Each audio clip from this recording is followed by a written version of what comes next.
Bernard Tapie, 74 ans. Crésus un jour, l'autre ruiné. Ministre un jour, l'autre tôlard. Déchu un jour, l'autre adulé. Mais toujours renaissant de ses cendres. De ces 1000 vies de Bernard Tapie, lesquelles émergeront ce soir sur le divan de Marc-Olivier Fogiel.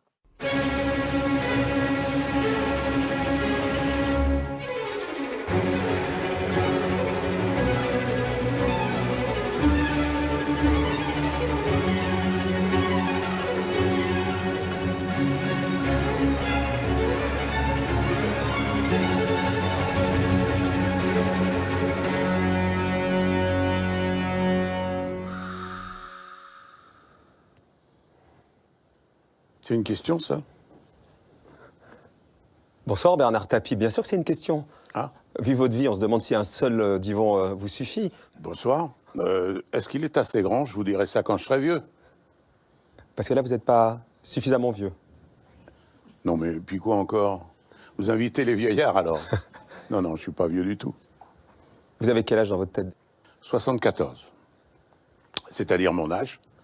C'est pas en dissimulant les chiffres qu'on peut estimer qu'on n'a pas l'âge qu'on a. Simplement en raisonnant comme on raisonne, en faisant le sport qu'on faisait avant, en ayant avec sa femme les mêmes aventures qu'avant, et que le calendrier n'a pas pris sur vous jusqu'à ce moment.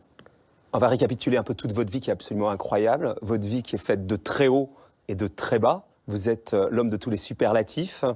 Un jour vous êtes ministre, un jour vous êtes tôlard, un jour vous êtes Crésus, un jour vous êtes ruiné, un jour vous êtes déchu, un jour vous êtes adoubé. En attendant d'autres conquêtes, aujourd'hui vous êtes le patron de la Provence et de Corse-Matin. Vous avez conscience d'avoir plusieurs vies en une quand même, Bernard Tapie. Une seule, mais qui ne m'interdisait aucune des envies qui se sont présentées.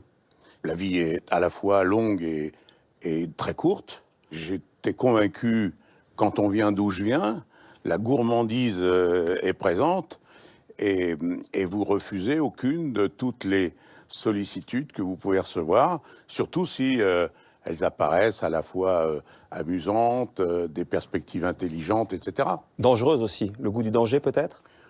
Mon parcours était dangereux d'abord parce que, contrairement à ce qu'on raconte, on n'est pas un pays très égalitaire devant l'avenir. Ouais. Quand on vient de l'endroit d'où je viens, c'est une bataille avec, évidemment, quelques victoires, de nombreuses défaites, mais qu'il faut à la fois supporter, assumer, et surtout oublier. Oublier? Si vous commencez à dépenser de l'énergie, à mémoriser tous les mauvais moments que vous avez vécus, d'abord vous résistez pas, ensuite vous allez devenir tellement pessimiste, paranoïaque, etc., que vous n'osez plus rien faire. Donc c'est une des composantes de ma vie. Alors, il y a aussi autre chose, je voudrais vous le dire, c'est que ce que vous appelez, vous, les mauvais moments, on les a pas vécus pareil. Je vous donnerai un exemple. Ouais. 2. Souvenez-vous, quand je fais ma campagne électorale pour les élections européennes, Madame Joly obtient mon mallevé de l'immunité parlementaire et je suis mis le lendemain matin à 5 heures avec les menottes, mise en examen 6 fois. Pendant ma campagne, 4 perquisitions, 3 gardes à vue, enfin, bref, la totale. Qui s'est terminée par 5 non-lieux, une relaxe. Pour vous, évidemment, comme vous n'avez que mémorisé tout le côté épouvantable, vous ne pouviez pas savoir. Récemment, je crois qu'il y a un mois, on m'envoie un extrait d'un journal que je ne vais pas citer de Provence. On raconte un procès d'un mec qui a violé, qui a fait 2 vols à main armée, qui a pillé sa banque. Et le titre, c'était « Le tapis de l'Indre ». Vous voyez? Ouais, je vois d'un bien. seul coup, vous dites « Tiens, putain, je savais pas que j'en avais fait autant ». Donc, ça, c'est des moments que vous connaissez pas, mais que moi, je prends en pleine gueule. Ça, vous les prenez en pleine gueule, ces moments-là. Le Voilà. tapis de l'Indre, plus Voilà. que les perquisitions d'Eva Joly, qui... Qui vous, s'est fini bien. Oui, mais sur le moment, vous ne pouvez pas le savoir. En tout cas, on va récapituler toute cette vie absolument incroyable. Les hauts et les bas, j'ai bien compris. Ce que nous, on a vécu comme des hauts, peut-être vous pas. Et ce que nous, on a vécu comme des bas, peut-être que vous les avez vécus autrement. On va déjà récapituler les 1001 vies de Bernard Tapie. Vous allez voir, c'est un bon préambule. On se dit, oui, il a eu plusieurs vies, ce gars-là.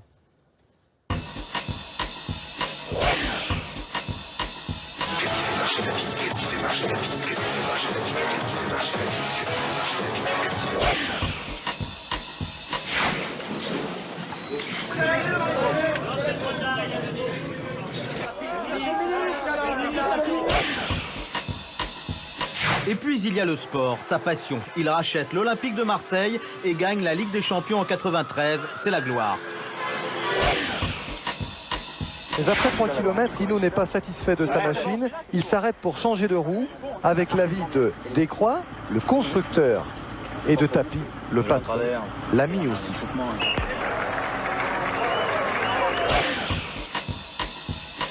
Réussir sa vie, c'est d'abord choisir, c'est d'avoir envie de tout devenir. Il pousse la porte d'un studio de télévision en conquérant pour présenter un show à une heure de grande écoute. Son titre, Ambition.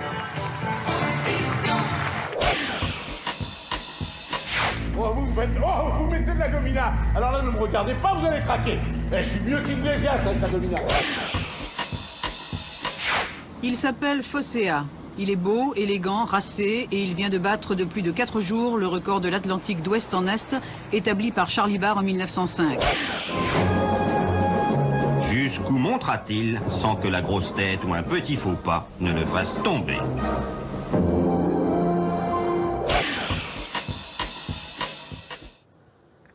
Votre femme a dit, moi j'ai la chance d'avoir épousé 15 mecs. En effet, le soir, je me couche avec un acteur, le lendemain, je me réveille avec un ministre. L'essentiel, c'est qu'elle se réveille toujours avec le même. Ça, c'est un aspect de votre personnalité, parce que, on va le voir tout à l'heure, l'homme à femme, on l'imagine, ça fait 45 ans que vous êtes avec la même, Dominique, Ah ouais. et vous l'avez jamais trompée. Ah bah, quand on a une femme comme ça, faut être con, quoi. Hein. Vous savez, l'amour, hein, c'est un truc. Hein. Aphrodite a dit, l'amour, c'est le charme de la vie. Mais il faut se méfier parce qu'en fait, il est libre, indépendant, et par conséquent, ça peut être la pire et la meilleure des choses. Moi, ça a été la meilleure. Et vous avez conscience qu'en même temps, on vous associe pas forcément à la fidélité. On vous associe plutôt à un homme à femme. Et en fait, vous êtes l'homme d'une femme.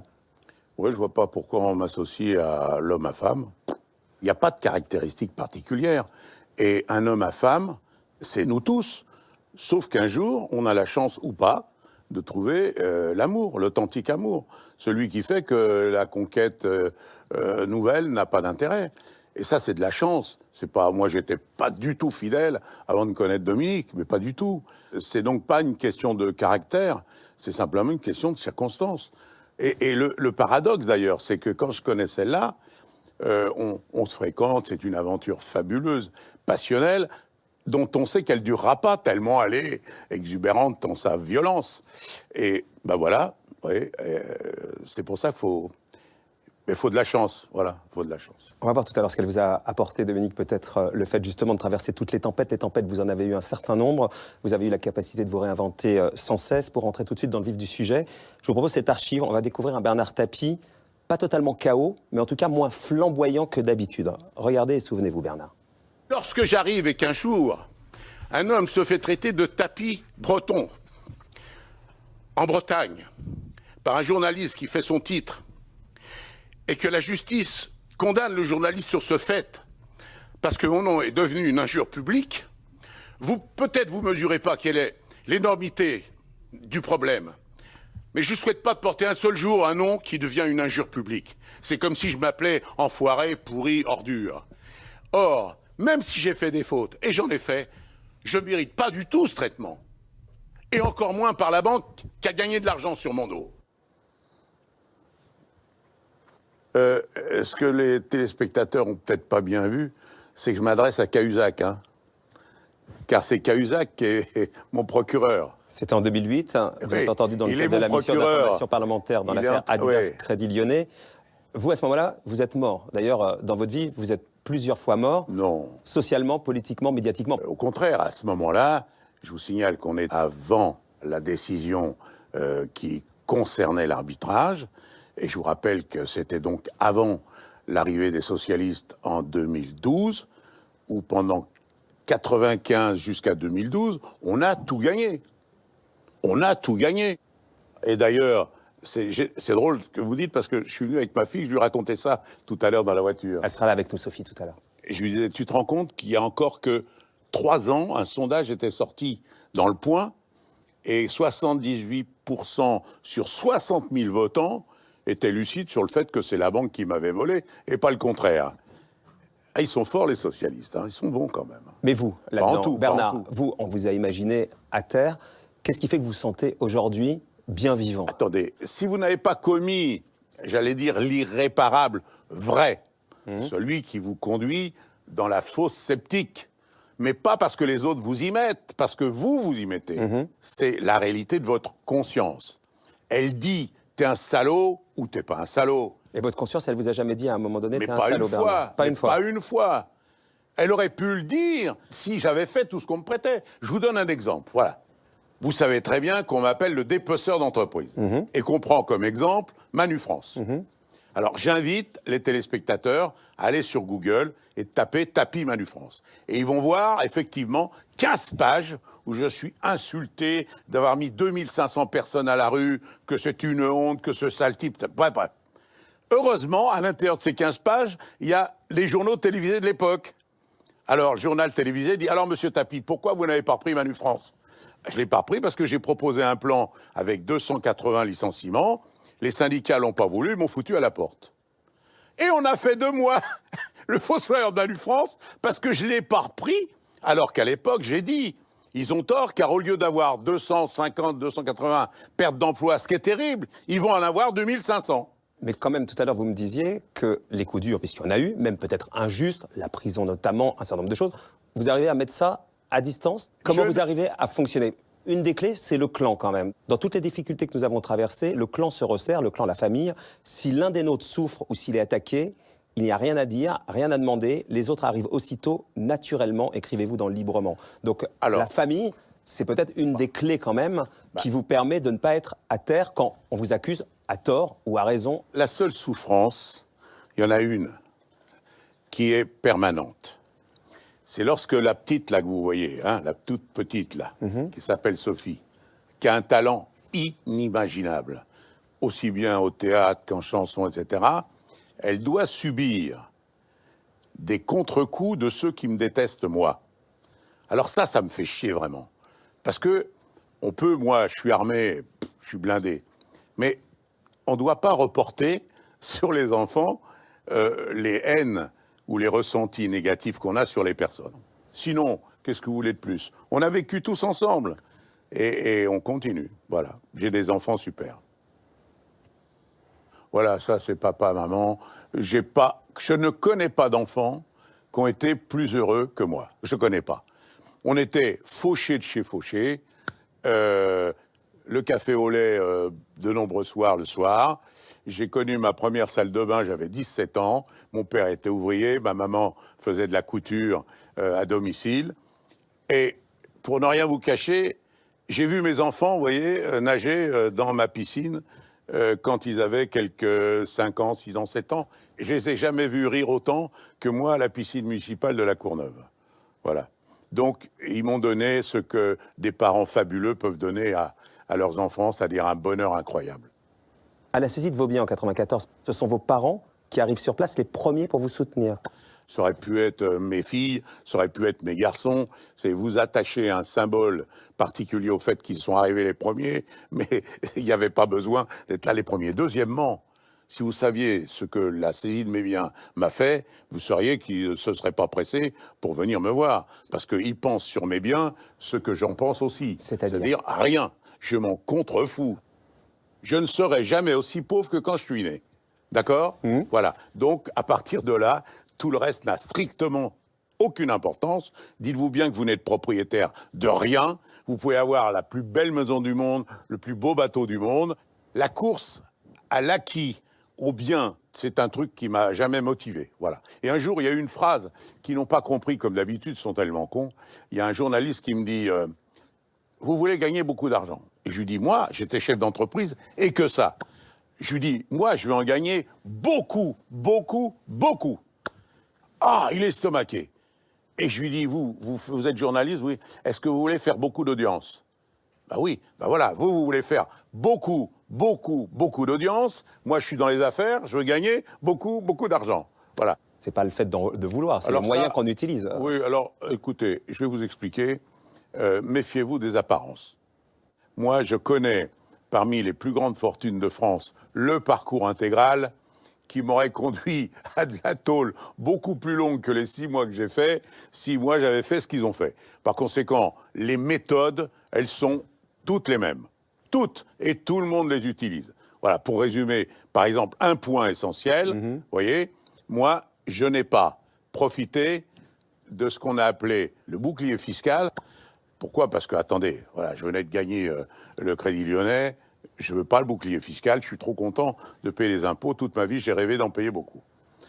Pendant ce temps-là, la moyenne des impôts payés par les patrons du CAC 40 sur leurs entreprises, c'est 8%. Vous voyez, c'est un tiers de ce que paye le charcutier du coin ou le petit mec qui fait des livraisons. Et pourtant, vous avez l'image plutôt de quelqu'un qui profite du système plutôt qu'il paye ses impôts, même au-delà de ce qu'il devrait payer. Attendez, vous venez de prononcer quelque chose dont je me contrefous. Vous venez de dire, vous avez l'image. D'accord ? Vous avez une image de moi. Ouais. Mais gardez-la. Voilà. Parce que je m'en contrefous.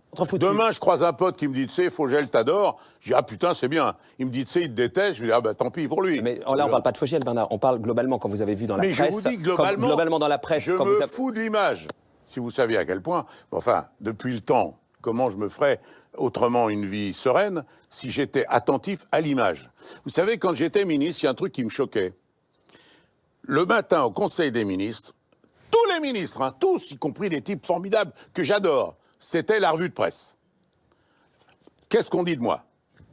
Putain, je comprenais pas, moi. Mais qu'est-ce que ça peut te foutre ? Ce qui compte, c'est ce que tu fais. C'est pas ce qu'on dit de toi.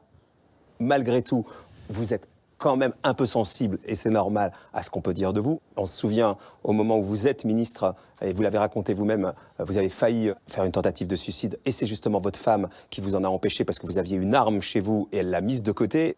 Attendez, il faut que vous vous rendiez compte, tiens ma petite pupuce, il faut vous rendre compte qu'à un moment donné, je me suis retrouvé, par la conjonction et l'addition des sanctions, plus le droit de faire de sport, plus le droit de faire de politique, plus le droit de faire d'affaires. Il m'avait même interdit le droit de paternité. Je vois pas ce que ça vient foutre là-dedans. Je pense qu'il y a que les gros violeurs d'enfants qui ont cette sanction. Et là, j'ai vu la détresse dans ma famille. J'ai vu mes enfants qui partaient à l'école, qui revenaient en pleurant. Là, je me suis dit, ça peut pas durer. Ma femme avait prévu le coup, donc ça s'est pas fait.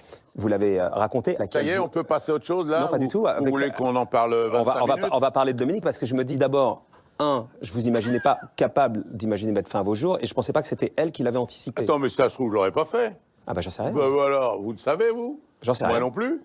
Ça se trouve, je l'aurais pris, je me serais mis à chier dans mon froc et je l'aurais pas fait. Voilà. Bah, il se fait qu'il y était pas, donc il n'y a pas de sujet. Elle occupe votre vie depuis 45 ans. Avant de la connaître, vous étiez d'ailleurs marié une première fois à l'âge de 20 ans. Tout à fait. Votre union a duré 5 ans. Vous avez eu vos 2 premiers enfants, Stéphane et Nathalie. Et avant Dominique, là, pour le coup, vous aviez la boulimie de la vie qui caractérise Bernard Tapie. Bah oui, je cherchais. Et un jour, tu trouves, t'arrêtes de chercher. Voilà, regarde. Ça, c'est notre mariage. 17 ans après qu'on soit connus. Sur le Phocéa. Ah bah oui, c'est une grecque. Hein. Le 23 mai 1987. C'est une grecque. Donc, le plaisir que je pouvais faire à une grecque, c'était de l'épouser sur le bateau en Grèce. Avec tous nos amis. Vous dites c'est une évidence, pourtant ça n'a pas été le coup de foudre tout de suite quand on écoute Dominique. Elle parle de ça dans les coulisses du destin. Regardez ce qu'elle dit de votre rencontre. J'ai répondu à une petite annonce dans le Figaro et il cherchait une secrétaire de direction. J'avais 20 ans. J'ai pas eu le coup de foudre du tout. Hein. D'abord il était marié, il avait des enfants. Mais justement, sous la carapace, j'ai découvert l'homme sensible. Et là, j'ai craqué. En fait, quand je lis la manière dont on le décrit dans les journaux, je ne reconnais pas du tout mon époux. Je pourrais pas vivre avec un homme comme ça, tel qu'on le décrit. Qu'est-ce qu'elle représente pour vous ? Votre fils, Laurent, nous dit « Ma mère, elle le tempère, elle lui apporte l'équilibre dont il a besoin, elle restreint ses excès.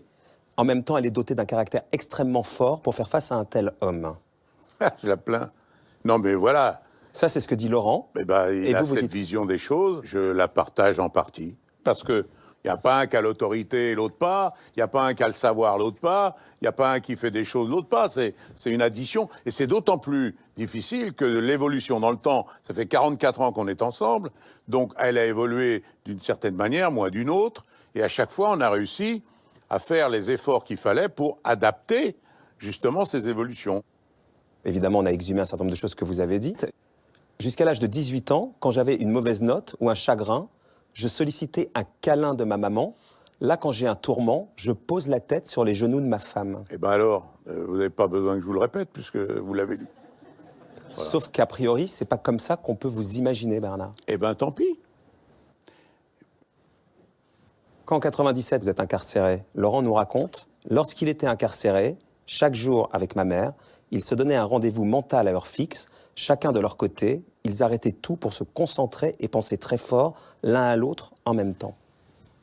Il n'y a rien d'autre à dire.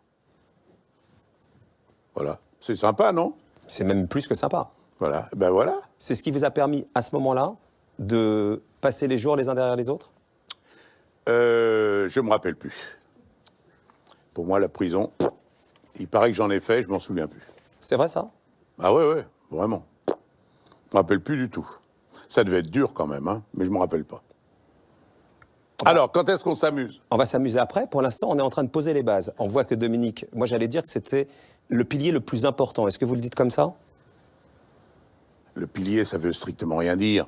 C'est indissociable. Ce que m'apporte ma maman, ce que m'apportent mes enfants, ce que m'apporte ma femme, et vice-versa, et mon chien, et mes chats. Je vis dans un environnement d'amour. Sauf que leur démonstration ou leur soutien s'exprime différemment. On va parler de vos enfants, si vous voulez bien, puisque des enfants, vous en avez 4. Oui. 9 petits-enfants et un arrière-petit-fils? Oui. C'est le dernier, le petit dernier. Et il est bien parti, hein. C'est-à-dire? Ah, c'est un tapis, il n'y a aucun doute. Ça veut dire quoi, c'est un tapis? Voilà. C'est ça, être un tapis? Il est là, dans la pièce. T'as pas besoin de te le présenter, tu vois qu'il est là. Si tu te rends pas compte, il te le dit. Et puis, si à peine tu lui fais un compliment pour lui montrer que tu as de l'admiration, eh ben, ça y est, il est parti. Voilà. C'est ça que vous appelez être un tapis? Eh ben, il est encouragé. Il dit, bon, je suis peut-être dans le vrai. Quand Gaston Defer me confie l'OM, je sais pas que je vais gagner la Coupe d'Europe. Et puis d'un seul coup, je suis champion de France, 1 fois, 2 fois, 3 fois, 4 fois, et je suis en demi-finale de la Coupe d'Europe, puis en finale, et on la perd. Au pénalty, c'est une détresse, mais bon, et on la gagne après. Et voilà. Ça, c'était une belle soirée. Est-ce qu'on peut parler du clan tapis? Est-ce que le non, mot clan... je vous ai dit, c'est pas un clan. C'est quoi alors? Le clan, c'est autre chose. La définition du clan, c'est quoi? C'est il y a dans un clan une doctrine, un personnage et des gens qui s'y plient. Voilà, ben, pas chez nous. Alors chez moi, mes enfants, ils ont fait tous ce qu'ils ont voulu faire. Voilà. Il y en a un qui a voulu faire de la télé à 20 ans. Ouais. Il est maintenant le patron du web et de tout ce qui est énergie nouvelle, etc., sur la Provence et la Corse, etc. L'autre, il est parti, il veut plus rester dans ce pays. Il est parti à Miami. Là, vous parlez de Laurent. Il est en train de réussir d'une manière époustouflante. J'ai ma fille, la grande, Nathalie, qui avait le talent de la petite, mais à un moment où c'était impossible qu'elle exprime. Donc, eh ben, la petite a pris le relais et elle s'exprime pour les deux. Hein? Et tout ce petit monde, ou presque, vit... Ça s'appelle pas un clan, ça s'appelle une famille. Voilà. Vit au même endroit, dans votre hôtel particulier ou quasiment? En général. Alors regardez.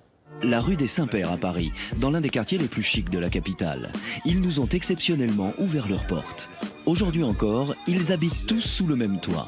Seul Stéphane, l'un des fils de Bernard Tapie, a pris son indépendance. On est ensemble, mais on a chacun notre zone.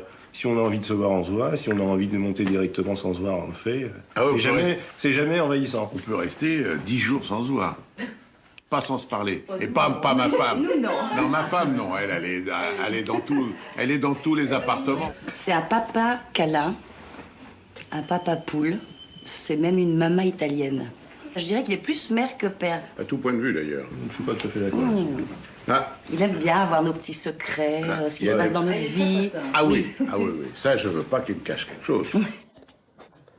Plus mère que père, Bernard Tapie? Ben, oui, par certains côtés, et ma femme plus père que mère. Parce qu'elle a plus de recul sur ce qui les touche Moi, j'en ai pas du tout. Je suis... vous n'imaginez pas dans quel état quand il y en a un qui fait un voyage de 500 km. Encore maintenant, hein. Faut qu'ils m'appellent quand ils sont arrivés. Les motos, les scooters, tout ça, ça a été interdit.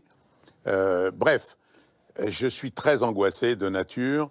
Et le fait qu'ils vivent plus ou moins tous sous le même toit... non, mais chacun a son entrée. Attendez, ils ont tous un appartement indépendant. Et c'est mes gros bébés. On va demander à Sophie, qui va nous décrire peut-être un peu mieux que vous. Pas plus bavarde que moi, j'espère. Là-dessus, en tout cas. Sophie Tapie, bonsoir Sophie. Bonsoir. Vous devez vous marrer tous les soirs, vous. Il est Comment comme ça. il me met la pression directe, j'espère qu'elle va pas parler plus que moi et tout. Mon bébé. Comment ça va? Écoute. C'est toi qui fais l'émission un peu, hein? Oui, t'as vu, il me fait des misères. Oui, il fait des misères. Non, pas vraiment. Il est comme ça tout le temps ou c'est qu'à la télévision, le côté je prends les rênes et puis je vais où je veux et puis qui même me suivent. Ah non, mais ça a toujours été comme ça et ça sera toujours comme ça. Il y a plus le choix là, Marco. Depuis le temps. Et de temps en temps, il me dit, voilà, les gros bébés, je les aime. Mais est-ce que pour la fille que vous êtes, évidemment, on sent bien l'amour d'un père et c'est le principal, mais est-ce que c'est pas un peu pesant? Pas du tout. Pesant pourquoi? Bah non, c'est trop cool. Moi, je vois par rapport à mes amis, par rapport à mes copains, etc., ils ont pas forcément la même relation que moi j'ai avec mon père. Moi, j'ai des envieux dans mon groupe d'amis. Ils aimeraient bien pouvoir parler sans tabou de tous les sujets avec leur papa de 74 ans. Je lui dis absolument tout, on se cache rien. Et par contre, voilà, même dans mon milieu professionnel, quand j'ai une décision à prendre, je lui en parle. Maintenant, s'il n'est pas d'accord, je le fais quand même. Exactement. Et vous, il vous en parle de ce côté sensible qu'il peut avoir, mais qu'il n'a pas envie de montrer à la télévision? Il n'a pas besoin d'en parler. Je le connais par cœur, donc il n'a pas besoin de parler, je le vois très bien. Qu'est-ce que vous voyez, Sophie? Ben, je vois ce que vous ne voyez pas. Ce que je perçois, mais ce que j'essaie de lui faire dire. Vu que je suis hyper égoïste, je ne vais pas du tout en parler. Je le garde pour moi. Mais ce côté sensible, vous le percevez tous les jours? Bien sûr, ben, tous les jours. Il faut le voir avec ses chiens, il faut le voir avec ma mère, avec nous. C'est un grand sensible. Il est à vif quand des choses nous touchent personnellement, ça le touche d'autant plus, quoi. Vous dites même, c'est ce que vous nous avez dit pour préparer l'émission, il est plus sensible depuis son incarcération. Il y a eu un avant et un après? Je ne sais pas si c'est lié à ça, mais en tout cas, il est plus sensible depuis quelques années. Il s'est découvert un vrai amour pour les animaux qu'il n'avait pas forcément il y a encore 15-20 ans. Il est fou d'amour pour ses chiens, etc., pour les animaux qu'on a. Et c'est quelque chose qu'il n'avait pas il y a quelques années. Et c'est peut-être qu'en vieillissant, il se permet plus de se laisser aller, ce qu'il ne faisait pas il y a une vingtaine d'années, parce qu'il était trop occupé à bosser. Vous êtes d'accord avec ça, là, Bernard Tapie? Plus les années passent, plus vous vous permettez de l'émotion, d'une certaine manière, ou de vous montrer tel que vous êtes? Je ne sais pas l'analyser. Et je crois que l'émotion que je ressens est l'émotion qui se voit. Alors, vous parlez de la prison. Pour vous dire la vérité, le théâtre, beaucoup plus que la prison, de jouer tous les soirs des pièces genre Vol au-dessus d'un nid de coucou, ce sont des aventures où tous les soirs, je faisais pleurer toute la salle. Et quand la lumière se rallumait, je voyais les gens avec les yeux comme ça. Et donc, ça demande d'avoir eu soi-même des situations qui vous mettent... Parce qu'on peut pas jouer le mec qui joue ce que je jouais si on n'a pas eu ces souffrances-là. Et le théâtre, c'est aussi ce don-là. C'est de savoir appuyer sur le bouton qui vous met dans la réalité de la situation dans laquelle le jeu vous met. Et je pense que ça a beaucoup contribué à me lâcher. Voilà. Au lieu de me retenir, je me lâche. Voilà. Si je vois un film où c'est dur, je pleure. Avant, non. Vous avez fait du théâtre ensemble, Sophie, notamment dans Oscar. Hein? Alors là, il y a une belle histoire.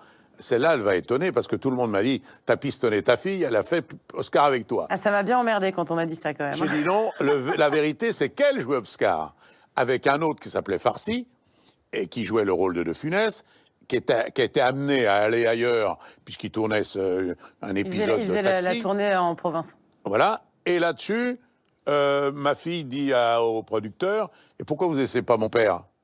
Alors, il dit « Pourquoi pas ?» et il voudrait. Et j'ai fait l'essai. Et ça a marché. Et je dois vous dire, et je dois te dire, que je n'ai jamais été aussi heureux que ce moment-là. Ah, on s'est régalé. Jouer tous les soirs avec sa fille au théâtre, le rôle du père et elle, la fille, dans une pièce aussi hilarante qu'Oscar, ça a été un bonheur de tous les jours. Voilà. Sophie, il y a le bonheur, puis il y a eu évidemment les coups durs. Ce que j'essayais tout à l'heure Qu'est-ce qu'il est d'installer casse-couille. avec... C'est quelque chose, ce mec. Hein. Ce que j'essayais d'installer tout à l'heure avec Bernard. C'est drôle, hein, quand on le connaît comme ça, on n'a pas l'impression. Hein. On avance, Bernard. Le rôle de la famille pour l'aider à traverser les moments compliqués. Vous pouvez nous raconter ça avec vos mots à vous, Sophie? Bah, comme des enfants, quoi. Je pense que tout enfant qui respecte ses parents aurait fait la même chose que nous, c'est-à-dire essayer de se rendre disponible. Et encore, franchement, ils nous ont rien demandé, quoi. Ils nous ont jamais mis la pression pour qu'on soit là. Ils nous ont jamais fait ressentir un besoin de soutien énorme. Enfin, c'est instinctivement. C'est la famille qui se resserre autour de la difficulté, c'est ça? Bien sûr. Et je pense que dans toutes les familles, ça pourrait exister. Je pense juste que, heureusement et malheureusement, il n'y a pas des cas comme ça dans toutes les familles. Par exemple, je me souviens de, évidemment, en 94, quand l'hôtel particulier Bernard... Mais il est là, l'hôtel, t'emmerde pas. Il est toujours là. Ça fait 40 ans qu'ils veulent me le prendre parce qu'ils considèrent que je mérite pas de l'avoir. Quand je suis né, vous savez, il y avait une seule possibilité pour moi d'y venir dans cet hôtel, c'est si j'avais été facteur du 7e pour porter un pli. Voilà. Bernard... Et depuis le départ, mais qu'est-ce qu'il fout là-dedans, celui-là? Il est illégitime à habiter là. Mais ça veut dire que vous vous sentez légitime dedans? À peine, oui, un peu, oui. Je l'ai acheté il y a 40 ans, hein. Ouais. Donc pas avec l'argent du Lyonnais, hein. Voilà. Et elle est quand même top, hein. Elle est top, je le confirme. Et si elle chante, elle va vous mettre par terre. Vous voulez chanter, Sophie? Qu'est-ce que je veux, ça y est. C'est The Voice, il va se retourner, allez hop, c'est parti. Et voilà. On est infernaux. La relation qu'il a avec vous, c'était la relation que ses parents avaient avec lui? J'étais toute petite, hein. Moi, tout ce que je sais, c'est que voilà, mon père, il a voulu gâter ses parents, les mettre bien, quoi, vraiment. Et qu'aujourd'hui, par exemple, je vis dans l'appartement à Marseille de mes grands-parents. Je vis dans l'appartement de mes grands-parents. Mes parents, je leur ai rendu une toute petite partie du bonheur qu'ils m'ont donné avec mon frère quand on est né. On va en parler de vos parents, si vous voulez bien. On va embrasser Sophie. Bisous, mon Marco, bon courage. Hein. Ouais, bien sûr, Sophie, merci beaucoup. Je prends. À plus tard, Sophie. Bisous, papa. Sois sage. Non, ça va pas être possible, je pense, qu'il soit sage, votre père. Vous leur avez rendu à vos parents, vous dites, une toute petite partie qu'ils vous ont donnée quand vous êtes né. Vous êtes né le 26 janvier 1943. Votre père, Jean, est frigoriste dans une société d'appareillage mécanique. Votre mère, Raymonde, est aide-soignante puis femme au foyer. Vous avez un frère, Jean-Claude, cadet de 4 ans. Et vous vivez donc dans un appartement de 20 mètres carrés, sans salle de bain, avec des toilettes communes à tout l'immeuble, au fond d'une cour. De ça, vous en gardez quel souvenir, Bernard? Très bon. Très bon, hein. Tiens, j'habitais les 3 fenêtres du haut, à gauche, là. Oui, bon, voilà. On n'était que 4. Bon, la salle de bain, c'était une cuvette dans l'évier. Mais bon, on passait chacun notre tour. Et voilà mon renard, vous voyez. Nous, on n'avait pas les moyens de s'acheter un chien, mais j'ai trouvé un renard dans la forêt d'Ermenonville, et j'ai fait 9 ans avec lui. Déjà un peu différent, Bernard, si je peux me permettre. Ah ouais, ça, j'ai pas eu le pot. Hein. Et dans cette enfance-là, est-ce que vous sentiez à ce moment-là qu'une autre vie était possible? J'étais convaincu. D'abord, j'ai frôlé la mort parce que j'ai eu une mastoïdite à 2 ans et demi. Ouais. Moi, je suis un des rares qui doit quelque chose aux Allemands, puisque ce sont les Allemands qui occupaient, qui m'ont opéré. Ils m'ont fait un trou dans la tête, ce qui explique beaucoup de choses, et ils m'ont soigné de ma mastoïdite. Et donc, quand vous réchappez, au fur et à mesure que vous êtes conscient de ça, vous n'avez plus du tout la même vision de la vie que si vous n'avez jamais connu de coup dur. Ça vous relativise les choses. Et là, c'est mon petit frère avec sa casquette, mon renard et moi. Voilà. Et pas belle l'image? Elle est magnifique. Et à ce moment-là, vous saviez qu'une autre vie était possible? Oui. Parce que d'abord, j'habitais dans ce qu'on appelle la banlieue rouge, la banlieue communiste de l'époque, qui vivait et qui organisait la vie des citoyens, c'est-à-dire on privilégie la culture, le sport, etc. Moi, ma journée, mon frère pareil, c'était les cours jusqu'à 4h15, puis il y avait 2 heures de sport tous les jours et 1 heure de musique. Moi, c'était du violon, mon frère, c'était du piano. On baignait dans une non-culture, mais on avait tout ouvert pour s'attacher à des choses importantes dans l'art et dans le sport. Au Bourget, donc, dans ces 20 mètres carrés, vous y êtes retourné pour une émission de télévision. Les coulisses du destin, regardez. C'est là où vous habitiez, donc, Bernard? Ouais. À l'étage, hein. Voilà. Ces 3 fenêtres-là. 3 fenêtres, 20 mètres carrés. C'est pas mal. Pas mal. Vous, votre mère, votre frère? Mon frère et moi. Voilà. Les toilettes sur le palier? Ah non, non, non, pas sur le palier, dans la cour. Dans la cour? Voilà, ça c'était la chambre principale. C'est là qu'il y avait mes parents. Et puis là, c'était ma chambre et celle de mon frère. Comme on ne pouvait pas passer avec 2 lits, mon père avait fait un truc avec 2 lits jumeaux, l'un sur l'autre. Donc dans la journée, maman rentrait le lit en dessous, et puis le soir, on ne pouvait plus bouger parce qu'on sortait les 2. Mais c'était bien, j'avais plein de potes, on jouait au foot, on était... vous n'imaginez pas. Au foot, et donc... Au stade. Cette maison-là est à 200 mètres du stade municipal, où on faisait, mon frère du foot, moi du handball, de la natation tous les 2. C'était du sport de compétition. Hein. Ah bah déjà la compète, évidemment. Ah oui, oui. Et notamment du violon. Vous obtenez même le second prix de violon. On va vous remettre cette récompense dans la prestigieuse salle Gaveau. Ce qui me frappe, c'est que depuis toutes ces années, vous l'ayez gardé, ce diplôme. Il représente quelque chose, manifestement, à vos yeux. C'est mes parents. Quand ils sont morts, on a récupéré tout ça. Avec mon frère, on s'est partagé ce qui était là. Mais ça a été incroyable. On retrouvait des trucs qu'ils avaient gardés. Et bon, voilà, parmi ça, il y avait mon diplôme. Est-ce qu'on peut dire que de cette banlieue est née une forme de revanche sociale? Non. Pourtant, notre psy, Christine Ulivucci, quand on lui soumet des photos, elle les décrypte et elle y voit une forme de revanche sociale. Elle a soumis 2 photos que vous nous avez données et elle voit ça, peut-être à tort, alors regardez. Ce qui est révélateur sur ces 2 photos de jeunesse de Bernard Tapie, ce sont les prémices d'un homme hors norme et hors case. Sur une photo d'enfance, on voit le jeune garçon hissé sur le marchepied à l'avant de la voiture, le bras et le poing levés, dans une posture haute et relativement décontractée par rapport à celle de son père. Sur une photo prise au service militaire, il symbolise celui qui sort du rang, qui regarde ailleurs et prend une direction autre que celle du cadre imposé.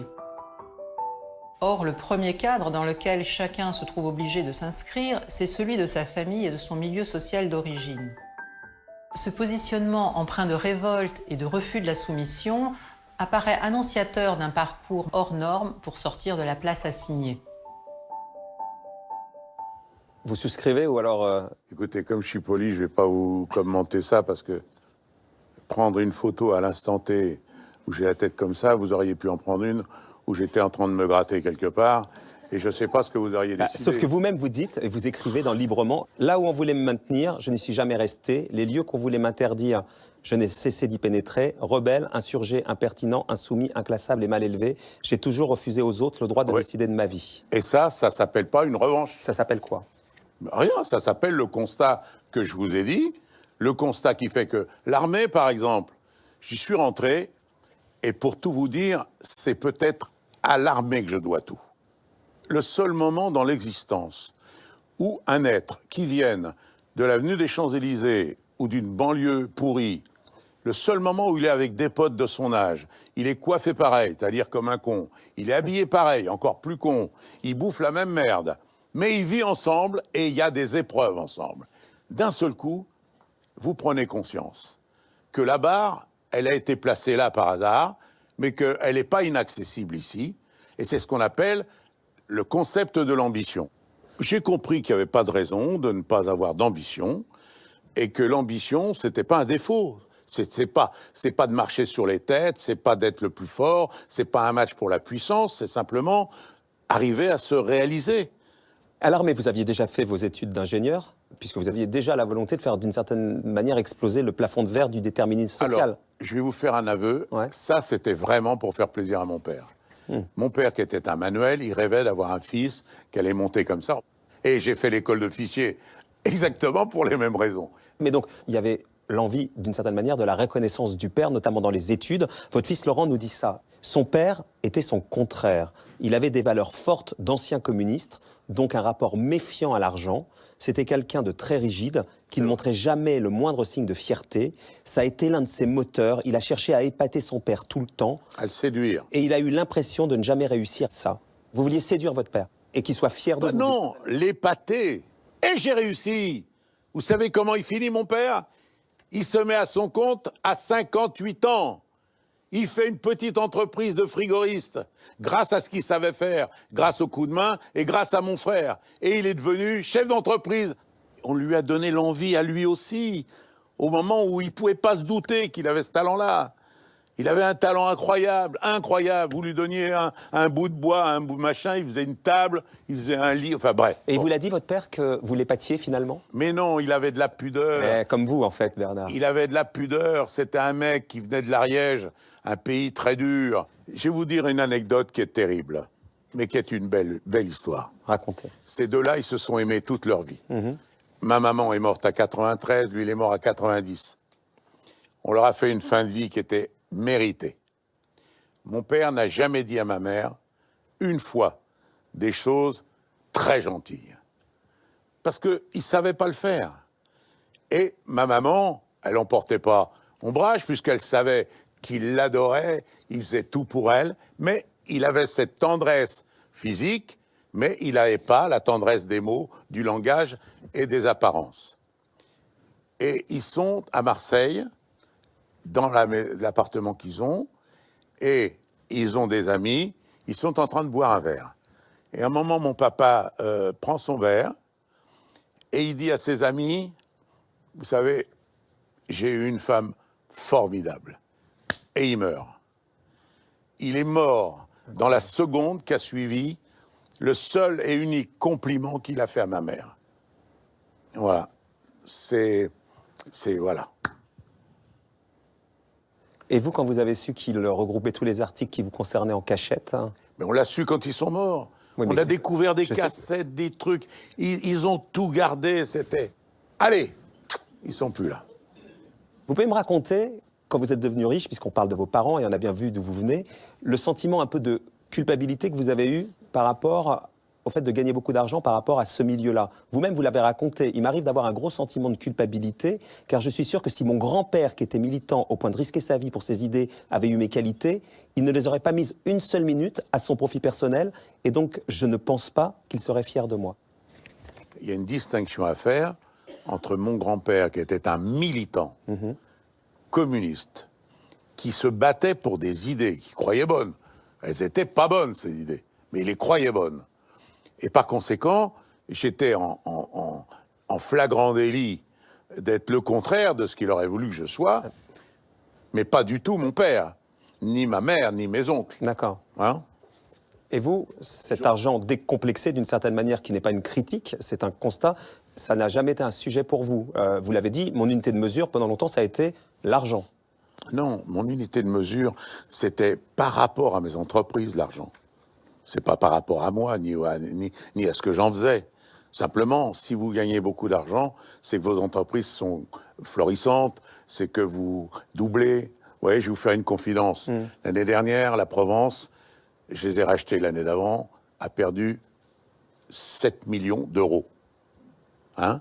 Cette année, ils viennent de gagner en exploitation plus de 3 millions d'euros. Donc c'est ça qui vous fait avancer, le fait de Mais gagner, pas que ça, c'est le fait de réussir. C'est le fait d'avoir des mecs à qui on garantit un emploi sûr parce que la boutique, elle marche.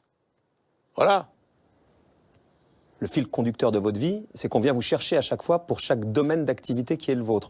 On va voir tout à l'heure pour la politique, on va voir pour l'art, mais le tout début de votre métier de chef d'entreprise qui rachète des entreprises pour les redresser, on est venu vous chercher pour ça. Vous aviez à peine 35 ans, on est en 77, et vous vous lancez à votre propre compte dans le rachat d'entreprises en dépôt de bilan, parce que une femme qui tenait une papeterie, quand son mari est mort, elle est venue vous dire... Je vous la vends à crédit, vous me paierez quand vous aurez l'argent. Et ça démarre comme ça pour vous? Ouais.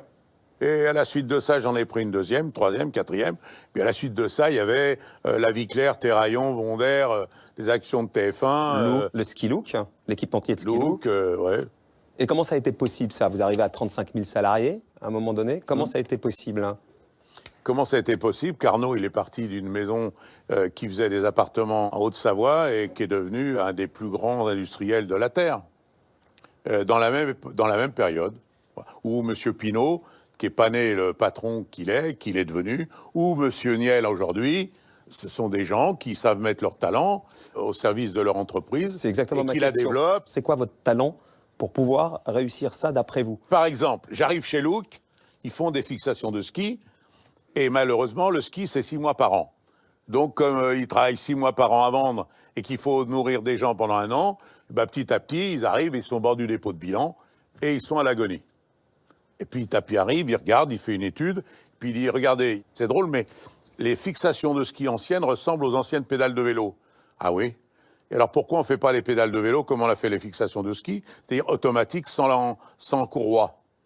Mais vous vous rendez compte? Non, je ne me rends pas compte. Essayez. Ils ont essayé. On est numéro 1 aujourd'hui des accessoires cycles en termes de pédales et autres. Voilà. C'est quoi? C'est d'arriver à avoir le talent de savoir ce qu'il faut faire dans une entreprise qui ne marche pas. Adidas perdait 2 milliards par an. Et Nike gagnait 2 milliards. Voilà. Pourquoi? Pourquoi? Parce qu'ils fabriquaient des produits qui correspondaient au goût des gens, et parce qu'ils les fabriquaient, malheureusement, dans les pays asiatiques, à moindre coût, et nous, on les fabriquait en Europe. J'ai pris le directeur du marketing de chez Nike, je l'ai débauché, il s'est mis à fabriquer des chaussures, des maillots, des survêtements comme il les fabriquait à l'époque chez Nike, et puis on a tout restructuré, et puis ça gagne 2 milliards quelques mois après.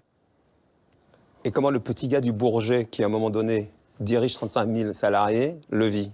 C'est pas arrivé en 24 heures. C'est ce que je voudrais comprendre. Hein, ça s'est fait au fur et à mesure. On est parti d'1, 2, 3, 5, 12, 20. Voilà. Et à chaque fois, en recrutant des gens qui étaient à la hauteur, on ne s'est pas toujours réussi sur la première année, mais en général, on réussissait sur la deuxième. Toutes ces boîtes avaient un actif énorme. Et à l'époque, c'était la mode de dire que les canards boiteux, il fallait les laisser mourir. Or, quand c'était des marques comme ça, si vous n'étiez pas trop trompé sur le marché à venir, ces marques ne meurent pas. Simplement, elles évoluent. Qui pensait à l'époque, c'était il y a donc 30 ans, que le bio dans l'alimentation prendrait la place qu'elle a aujourd'hui? Eh bien, quand j'ai repris la Vie Claire qui était morte, tout le monde m'a dit « mais t'es fou, tu te trompes ». Eh bien, voilà, c'est aussi un peu ça le talent, c'est de ne pas se tromper sur ses cibles et puis savoir trouver les mesures qu'il faut faire pour les redresser. Enfin, voilà, l'entreprise, c'est plus mon métier, sauf dans la presse. Et ça ne le sera plus jamais? Ah ben non, sauf à partir de la presse. En tout cas, vous l'avez personnalisé, ce groupe, jusqu'à en faire la pub d'une des marques. C'était il y a des années, hein, c'était en 86, c'était il y a 30 ans. Bernard Tapie qui défendait l'une de ses entreprises, il mouillait la chemise, ça donnait ça. Qu'est-ce qui fait marcher Tapie? Qu'est-ce qui fait marcher Tapie? Qu'est-ce qui fait marcher Tapie? Qu'est-ce qui fait marcher Tapie? Qu'est-ce qui fait marcher Tapie? Qu'est-ce qui fait marcher Tapie? Qu'est-ce qui fait marcher Tapie? Qu'est-ce qui fait marcher Tapie? Qu'est-ce qui fait marcher Tapie? Mais qu'est-ce qui vous fait marcher? Moi, je marche à la Vendère.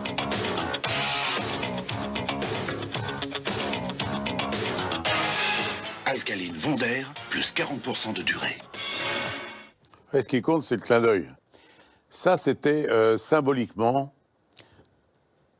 un moyen d'abord de faire connaître la publicité à peu près 10 à 12 fois plus que si ça avait été un acteur inconnu. Deuxièmement, parce que symboliquement, déjà à cette époque, tellement avait envie de le voir ouvrir que j'ai trouvé drôle de me mettre en scène avec la faculté de retirer la pile et il crève. Et pour quand même au dernier moment pas leur faire plaisir jusqu'au bout, le petit clin d'œil qui leur dit « je suis pas mort ». Ce modèle de réussite, vous l'avez donc incarné jusqu'à la pub, mais vous avez fait des écoles. En 86, vous créez l'école de commerce pour les jeunes en difficulté. Vous écrivez le livre « Gagner » sur les secrets de votre réussite. Il y a évidemment Ambition. Et puis il y a un moment culminant, ça se passe avec Anne Sinclair, au Palais des Congrès. Il y a un show, Tapie, un battant, un modèle. On est en 1985. Des jeunes étudiants viennent écouter le modèle Tapie. Même le périphérique est saturé, puisqu'il y a 10 000 jeunes qui arrivent de la France entière pour voir comment Tapie réussit. Regardez. Paris, Palais des Congrès, mardi 30 avril 1985. Bernard Tapie est à l'affiche. 10 000 jeunes se pressent aux portes. Vous avez bien entendu, 10 000. Il a fallu faire 2 séances, comme au cinéma. Tapie se donne en spectacle, ou plutôt, il donne en spectacle sa réussite, le mot clé de toute l'affaire. Les jeunes qui viennent l'écouter ne viennent pas chercher des idées nouvelles. Ils viennent chercher simplement la confirmation que c'est possible. Quand vous voyez ces images, Bernard, quel est l'état d'esprit du moment? C'est pas ces images-là qui me touchent, c'est le fait de croiser en permanence. Il ne se passe pas une semaine sans qu'il y ait dans l'avion ou dans un train ou dans un restaurant un type de 45-50 ans qui se lève et qui me dit « Vous savez que je me suis lancé dans le monde des affaires en voyant les images de vos émissions Ambition parce que ça m'a donné envie, et des patrons, je peux vous dire, parmi les plus à la mode en ce moment. Donc ça me fait plaisir, parce que ça veut dire que la vocation de chef d'entreprise et d'entrepreneur, elle était morte quand Mitterrand m'a proposé de faire une émission comme celle-là.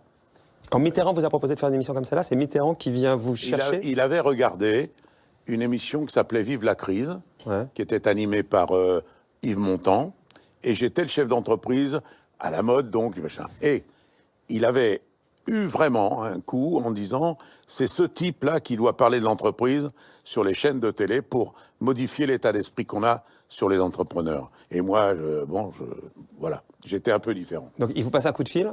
Et non, il est passé par monsieur Attali, qui m'a fait venir. Ils ont convoqué Bourges, le patron de TF1, pour lui demander s'il serait d'accord pour faire une émission. Et voilà comment est née Ambition. On peut dire que Mitterrand avait une forme de fascination pour ce que vous représentiez, la réussite partie de rien. C'est quoi? C'est pas la réussite qui le fascinait, c'était le parcours.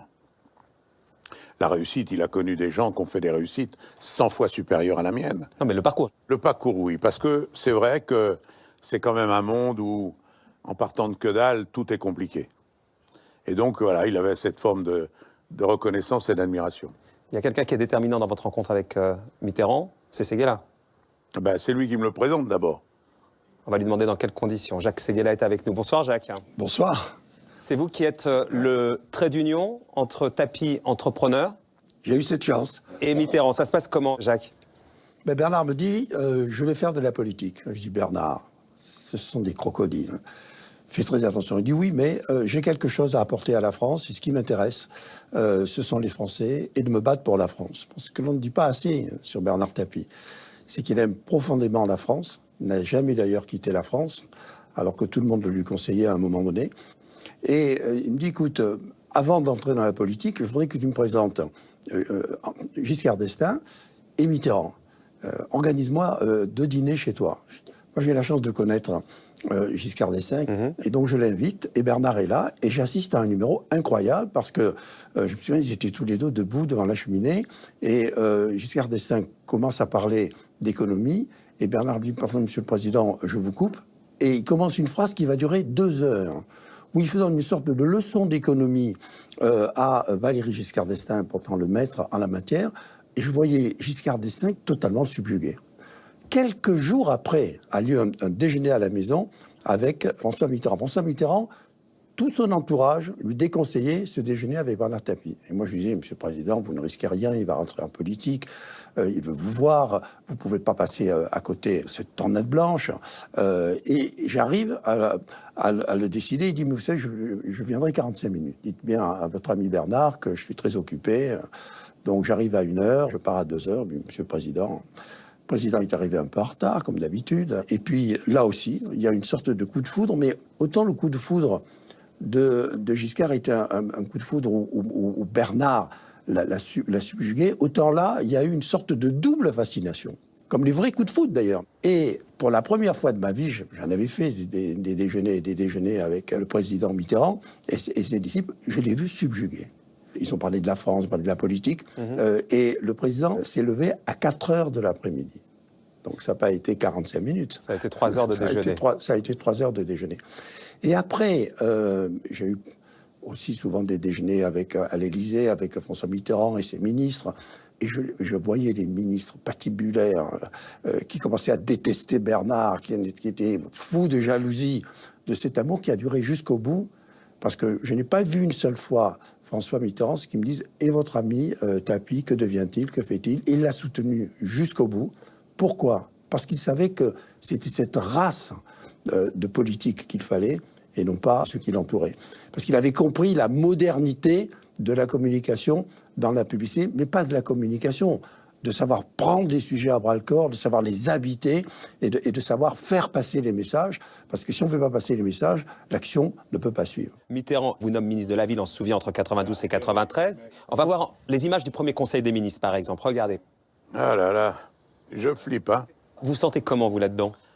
Ah ben, je me sens comme un bébé qui vient de naître. Je suis à côté de types et de femmes qui sont fantastiques.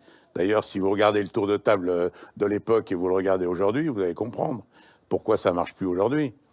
et pourquoi ça marchait un peu à peu près à l'époque.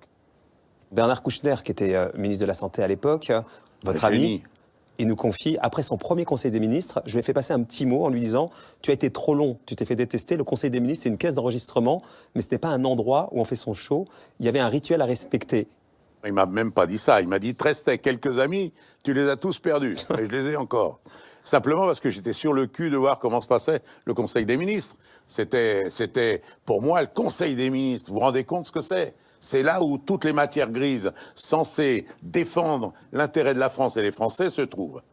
Et je vois le président qui ouvre son agenda, l'objet du jour, à monsieur le ministre de la Défense. Alors le ministre de la Défense, il ouvre son livre et il lit pendant 25 minutes la note de son directeur de cabinet. Évidemment, personne n'écoute. Et les ministres se passent des mots dans des enveloppes. Comme ça. Alors évidemment, celui qui a le mot à passer à celui-là, il fait tout le tour. On ne demande pas au président de passer le mot. Je suis sur le cul de ce que je vois. Je dis, mais comment c'est possible? Et donc, quand c'est à moi, je ferme le cahier fort pour qu'on entende bien que je le ferme. Et je fais, c'est vrai, 25 minutes sans papier. Et quand on parle sans papier, on ne parle pas pareil que quand il y a un papier. Mitterrand apprécie. Quand il m'entend, qu'il me regarde, il ferme le stylo. Et quand on ferme le stylo, il n'y a plus un petit mot qui passe. Et donc, à la fin, c'est vrai que j'ai fait mon numéro, mais Kouchner m'a dit, il te restait quelques amis, tu les as paumés. Voilà. Mais il faut dire que les mots qui se passent, c'est des trucs très importants, hein.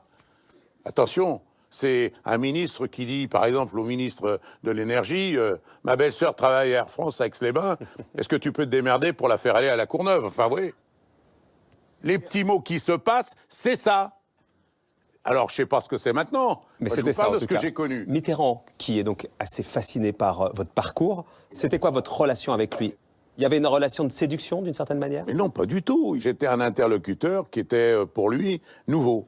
Voilà. Simplement, il découvrait avec moi des choses qu'il ne connaissait pas. Et vous, avec lui, qu'est-ce qu'il représentait pour vous? Dans votre livre, librement, vous dites, il était petit, avec un maintien modeste, et pourtant on sentait face à lui qu'on était face à un grand. Je ne me suis jamais départi de cette impression bizarre d'être un élève devant son maître. D'être un nain. Parce qu'à la fin de chaque Conseil des ministres, le président prend la parole sur un sujet d'actualité ou sur un sujet important. Et là, vous voyez, il prenait la parole et ça faisait comme ça. Vous voyez? Ouais, il décollait et nous, on revenait sur Terre. Voilà, parce que c'est des hommes exceptionnels. Vous dites c'est des hommes, mais c'est le seul qui vous a impressionné comme ça? On a un peu l'impression... Non, là-bas, il y en avait plein. Il y en avait plein? Il y avait des hommes d'État qui étaient de très, très, très grands hommes d'État. Jox, c'était un homme énorme.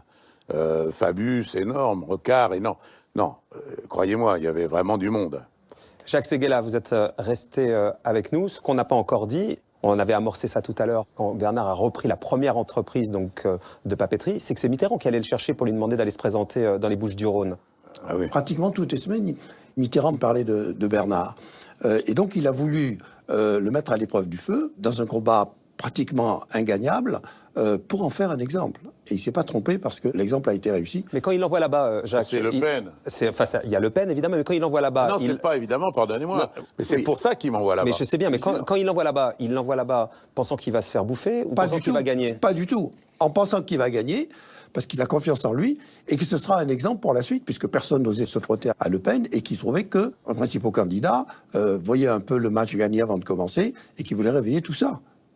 Et vous, Bernard, qui allez? Le problème, c'est que il m'appelle pour me dire Le Pen est en situation d'être député à Marseille. Les sondages montrent qu'il est en avance, et évidemment, c'est très dangereux. Vous êtes très populaire à Marseille, c'était en 88. Vous êtes très populaire à Marseille, la gauche était à l'agonie, et il faut que vous nous aidiez à gagner Marseille. Et je lui dis, faites-moi confiance, je ferai les meetings, etc. Et il me dit un truc auquel je ne pensais pas, le testimonial en politique, ça pèse rien, il faut avoir un dossard.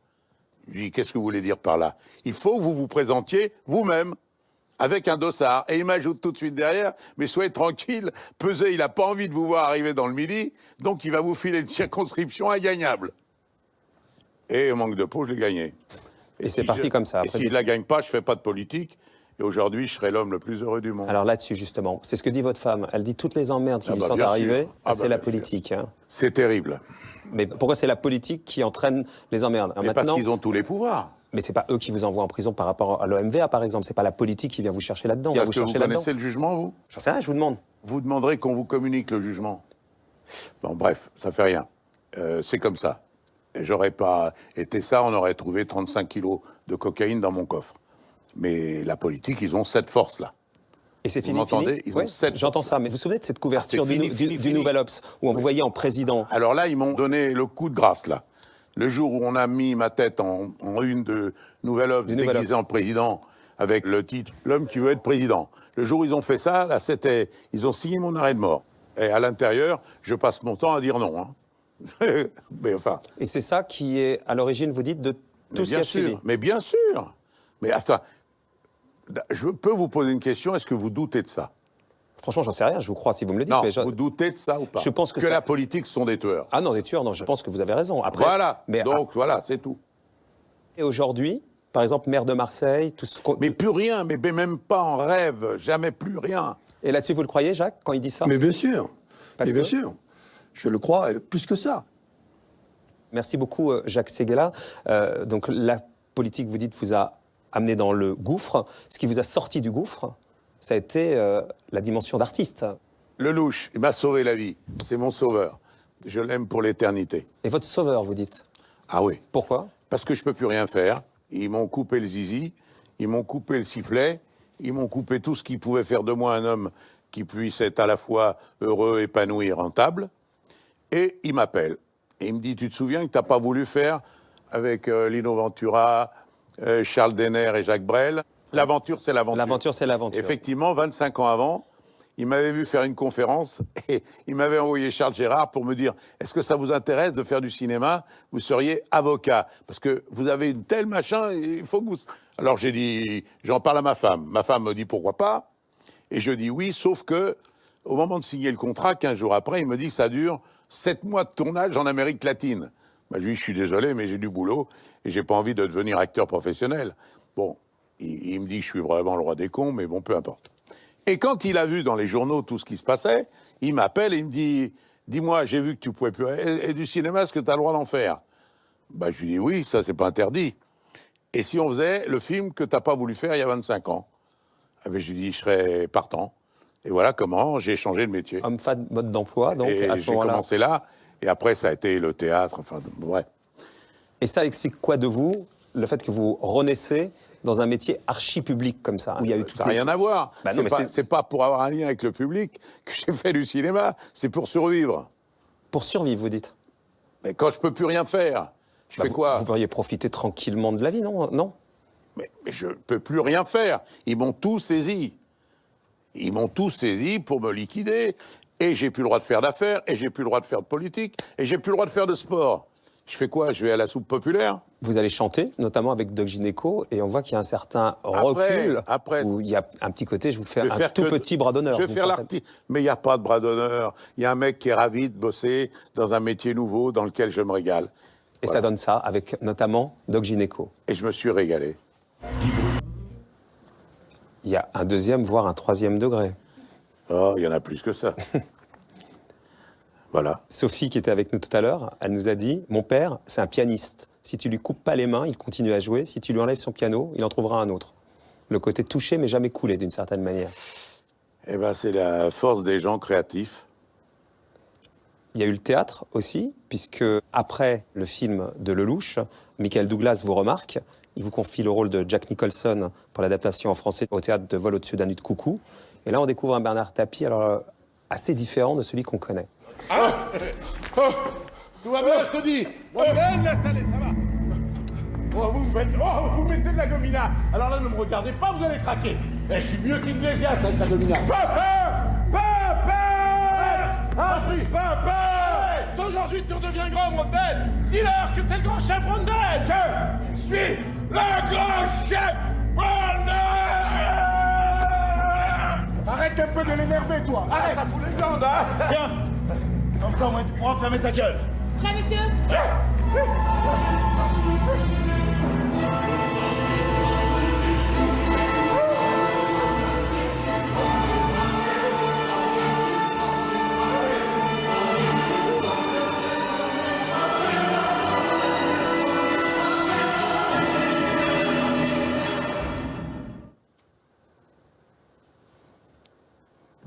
Sans commentaire. Le commentaire de Thomas Le Douarec, qui a mis en scène la pièce. Il est à sa place sur scène, il aime cette sensation d'être pris dans une tempête. Il n'a pas peur du danger, il a cette énorme qualité, il n'a pas peur de la mort. C'est là où il puise sa force. Il n'a pas peur de l'échec, de se tromper, il n'a peur de rien, et du coup, ça marche. Vous savez, la mort, hein. D'abord, il y en a qui considèrent la fréquenter ou la croiser. Moi, j'ai pas l'impression, hein, parce que, en fait, tant que vous êtes là, elle n'arrive pas, elle n'est pas là, hein. Et puis le jour où elle est là, vous y êtes plus. Alors, bon, on se croisera pas. Alors après, j'ai ma croyance, ma foi, bon. Elle regarde que moi, mais elle me permet de pas avoir peur d'elle. Vous dites ma croyance, ma foi, ça justement au cinéma, finalement vous en avez parlé indirectement, puisque dans le fameux film Homme-Femme, mode d'emploi, vous êtes à un moment donné avec Fabrice Lucchini, c'est une scène qui paraît-il est improvisée de Claude Lelouch comme il fait souvent, et ça donne ça. Si vous en parlez pas, vous l'évoquez à ce moment-là. C'est cette fameuse idée, vous savez, l'idée de Pascal, quoi. Vous connaissez l'idée qu'il faudrait faire les gestes de la foi, et en faisant les gestes, en gros, en faisant les gestes, la foi viendrait. J'aime pas Pascal. J'aime pas Pascal. J'aime pas Pascal. Moi, je suis un marchand. Cette règle du commerce pour un marchand, c'est formidable. J'échange. Mais la règle du pari, c'est un échange que j'accepte pas. Je crois pas en Dieu parce que j'ai intérêt à croire en Dieu. Ça me dépasse. C'est le seul moment où on n'a pas le droit d'attendre un échange ou de le faire par intérêt. Donc, il me déplaît. Oh là là. Vous dépassez Pascal. Je dépasse pas, mais je dis qu'il a tort de considérer qu'on peut croire en Dieu sous la forme d'un pari. Du pari au tiercé, pari pas sur Dieu. Vous dépassez Pascal, c'est énorme. Je dépasse pas. Je renonce à croire que sa théorie est bonne. Et si t'es marchand, tu peux pas l'accepter. Ben voilà, tout est dit. Ça veut dire qu'aujourd'hui, vous avez une relation directe à Dieu, puisque vous l'avez raconté, ça pour le coup, petit, vous vouliez aller au catéchisme. Quand vous avez vu ce que c'était, vous avez fui. Et aujourd'hui, vous n'avez pas besoin des hommes d'église pour avoir votre relation à Dieu. J'ai commencé à avoir des relations avec lui parce que je jouais du violon dans les églises. En banlieue, il n'y avait pas beaucoup d'endroits où on pouvait jouer du violon. On pouvait l'apprendre, mais on ne pouvait pas. Et je ne l'explique pas parce que ça ne s'explique pas, comme l'amour. Ceux qui ont la foi, qui croient en Dieu, ils y croient parce que c'est une évidence et qu'il n'y a rien qui peut ébranler cette conviction. Mais on peut difficilement l'argumenter.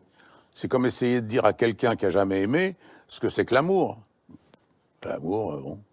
Et la foi, c'est quoi alors? C'est ce qui vous a aidé dans les moments où vous étiez au plus bas? Ah non, pas du tout. Pas du tout. Ça, on en vient à la règle du pari, là. Non, c'est la conviction que on n'est pas seulement fait de chair et que au-dessus de ça, il y a forcément un certain nombre d'éléments qui m'amènent à penser que rien n'est totalement le fruit du hasard. Si vous voulez, ma conviction, c'est que les salauds, ils payent un jour ou l'autre, et que ceux qui ne le sont pas, ils seront considérés comme quelqu'un de pas mal. Vous avez beaucoup de choses à payer quand on viendra l'heure du jugement dernier? Pour l'instant, ça va. Cette foi, vous avez essayé de la transmettre à vos enfants? À aucun. Ils y croient pas. C'est pas une conversation qu'on a, et c'est pas une volonté de ma part de m'immiscer dans cette notion-là. Est-ce que vous pensez, puisque vous avez eu plein de vies, qu'il y aura une vie après? Vous savez, la fourmi, elle a un niveau d'intelligence qui lui permet de constater qu'il pleut ou qu'il fait beau, mais pas pourquoi il pleut et pourquoi il fait beau. Ouais. Voilà. Même si nous, on a la conviction qu'on est l'être le plus abouti qui soit, qu'on a une intelligence définitive, universelle, on est des tout petits êtres humains, très limités, avec une intelligence qui va évidemment dans le temps prospérer. Et si on n'est pas trop con et qu'on continue pas à foutre la terre en l'air, on connaîtra une fin différente. On dit que c'est la fin, là? Ça vous va? Ouais, c'est pas mal. On va débriefer.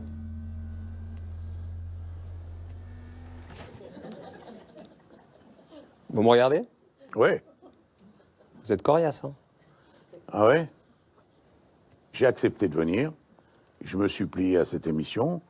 Mais j'ai aussi, moi, le droit de fixer les règles limites au-delà de laquelle je ne veux pas qu'on aille. J'ai compris ça. Moi, ce que je me dis, c'est que vous êtes un grand brûlé Même Pas quand tellement. on touche doucement, ça vous fait super mal en fait. Non. Je suis vraiment complètement insensible. Vous savez comment on termine? Il faut compléter une phrase pour vivre heureux, et vous devez la compléter. Pour vivre heureux? Il y a 3 petits points. Pour vivre heureux.